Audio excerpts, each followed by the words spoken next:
Hi, I'm Renee, the girl who gardens, and I thought I'd just do a little video today to show you how to keep one of your essential tools in tip-top condition.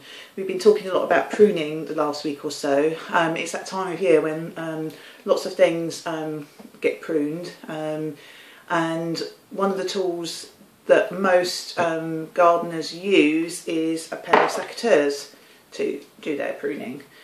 There are lots of different types of secateurs, and when you go to the garden centre it might be a bit overwhelming, but they generally are sold for different jobs. So they're sort of lightweight jobs, so things, if you can imagine, if you were cutting some tulips or some daffodils or some flowers in the garden, there'd be some lightweight secateurs. This time of year we're tending to be pruning quite woody things like buddleia and fuchsias, and they need something a bit tougher to get through. It is better for the plant because what you don't want is a sort of a raggedy cut, because infection and water and stuff can get in, which isn't good for the plant. And B, it's really useful on your wrists. I find that when I'm doing a lot of pruning, I suffer from tennis elbow. So using the right tool for the job it helps you as well. I know that I have a tendency to have a pair of secateurs in my hands or my pocket and think, oh, that needs pruning, and go for it, and know that I haven't really got the right tool for the job because it's actually tougher than I need. But yeah, so there's loads on the market. I've got a pair from Wilkinson's. They're all in my box that I keep there just in case. These are Wilkinson swords, and these are as well actually, but I've had a variety. The other thing that I find really useful is that they're not green, or actually these aren't brilliant, because they're the sort of thing that you tend to drop. So something that's a bit shiny or a bright colour is really useful as well, so you don't lose them. So what I wanted to show you today was how to keep these sharp, because we just talked about not having a raggedy cut on a plant, and if your secateurs get blunt, that's the other thing that can happen, is that you actually don't get one nice clean cut. You often find yourself having to nibble at something or cut it twice, and you might end up with something with where the bark or the edge has pulled down, or one clean cut is not healthy for the plant. So what we're going to do is I'm going to show you how to sharpen your secateurs. Now I've got this little tool.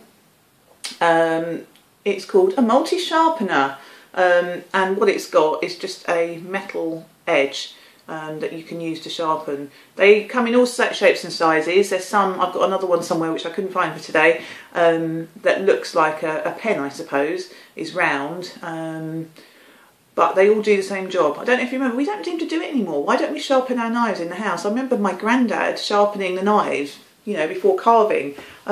We don't seem to do that anymore, or I don't know, do we?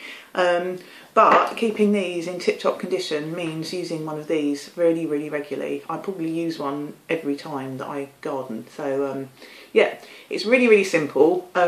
These secateurs, there are two bits to it. So this is the blade. Now it's quite obvious because it's thin and sharp, but also on mine, I don't know if you can see, it's obvious because it's really clean. Look at the rest of it, it's really dirty. So on that side as well, it's really clean, so that's the bit that gets used. This, I suppose, is the, what would you call it? It's what it gets pressed against, so that gives it the leverage, I suppose. So what we're going to do is that we're actually going to sharpen this edge and keep this edge really in tip-top condition.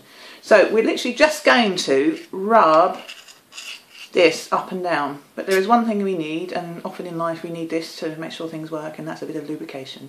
So I'm literally going to, get some spit and put that on the edge of the sharpener, and then I'm going to rub it up and down the blade, and literally I would say 30 seconds work on both sides of the blade. How am I going to show you here? I've not done this before.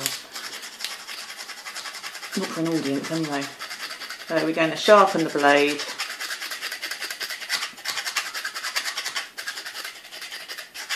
that sort of motion. And that's going to get it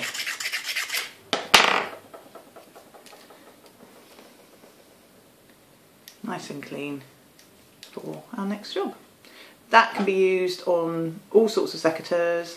I've even used it on shears.